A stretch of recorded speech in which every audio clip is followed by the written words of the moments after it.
Yan, last. Hindi na mawawala to, para sa Laura. Yan. Buksan mo na yan, pre. Yan.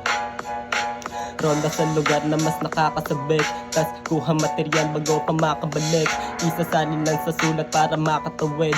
Mabilisan lang to pero di nagmamadali. Kahit na magpagabi, tuloy pa rin ang sulatan at di magpapaape. Parang laban sa sunugan, hawak ko yung sikape. Palag na walang tulugan, ginagawa ko kasi hindi ko lang to natripan at di nagawa ng disto. Kahit mapanis pala, gilang alis to di naiinis. Ang masama sa dis noon ko pa na-miss. Sige na pagsabista, mista na ba misa, di pa maka-at least hindi na iwan.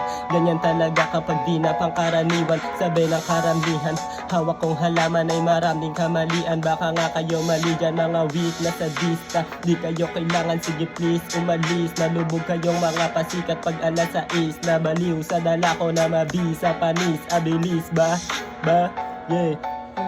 Yeah. Mga nakikinig, pila-pila tila di na humihina yung bibig. Pag tumira asintado tatamaan kahit hindi ko makita pa. Usukan yung may hika ng palag parang manika. Para sa kaalaman mo nasa Laura mga bida. Yeah. Maraming salamat. Yeah. Matang sa balagay.